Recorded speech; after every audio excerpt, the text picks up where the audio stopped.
Haig. Thank you, Mr. Speaker. In the second reading debate on this bill, I made some references to parliamentary debate and to remarks made by the Prime Minister at the time, Michael Joseph Savage, around the passage of the Social Security Act. I want to give that quote in full now. He said at the time, "The honourable gentlemen on the opposition benches want to turn back the clocks. I want to know why people should not have security in the evening of their days or when they are invalided. What is there more important in Christianity than to be our brother's keepers in reality?" And so that idea of security has formed the basis of the social contract between the state and the public since the 1930s. That idea of security involves a number of different concepts, of course. It includes the idea of fair treatment, people being treated fairly. It involves effective, high-quality services. And it also involves policy stability. So all of those elements are important, and all of those are called into question by the government's behaviour around this bill. So asset testing is a discriminatory regime. As Greypower has so ably advocated, asset testing is a form of discrimination against older New Zealanders. It has no place in the New Zealand policy landscape. It is also contrary to the direction that we want to pursue in our economy. In our economy we're trying to encourage saving, and yet asset testing for aged residential care encourages people instead to spend, not to save, to dispose of their assets, or else to conceal them. That's inappropriate. Asset testing regimes lead to situations where those who have the connections and the legal nous to be able to evade the test are generally easily able to do so, and those who are not are thereby penalised, leading to capricious effects, and that is not what we require in the law. So asset testing for aged residential care also mitigates against being able to pursue our ageing in place strategy, where we want to try and retain older people's ability to live in their own homes.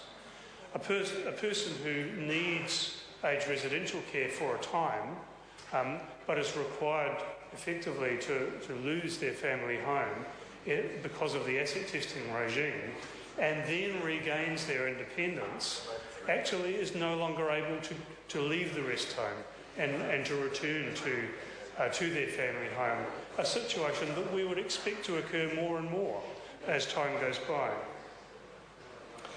So asset testing is discriminatory and something to be discouraged on all fronts. Ruth Dyson has just spoken in the House about the repeated attempts that Labour and Green members made in the last Parliament towards an inquiry into aged residential care. And this government, or I guess the national government that we had at that time, resisted every one of those.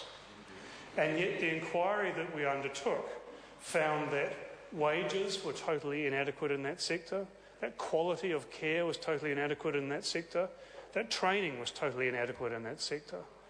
And what we see, sir, is a situation where both the asset testing regime and the type of care that is provided show a disrespect for older New Zealanders. But also, sir, people are entitled to policy stability. That is part of security. And there are many New Zealanders, older and otherwise, who will have planned their retirement, who will have planned their aged care on the basis of the policy settings that have been in place. And so for 10 years, those policy settings have been that asset testing is being phased out. That has been the goal of the law. Now, with a stroke of the pen, this government is changing those policy settings, changing the goal, so that rather than the aim being to eliminate asset testing, the goal of the government's policy is now to retain asset testing, to freeze it in place in real terms.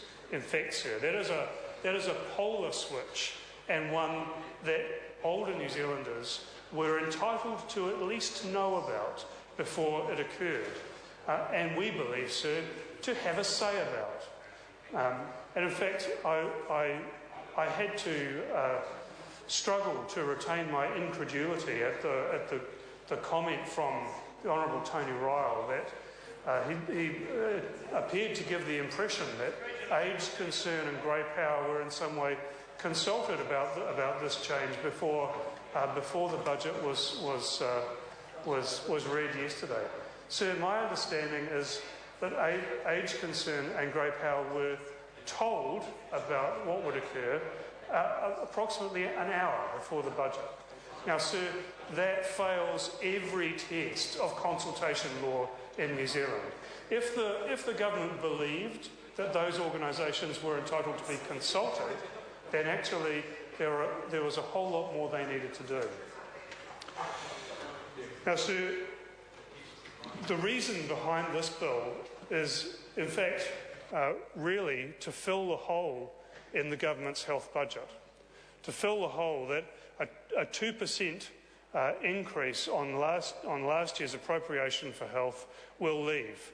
That 2% increase will go no way towards covering the cost of merely treading water in health, merely being able to retain our same capacity to provide services, let alone deal with population growth, an ageing population, the changes to KiwiSaver that district health boards will need to somehow accommodate, and the trumpeted $1.5 billion worth of new initiatives.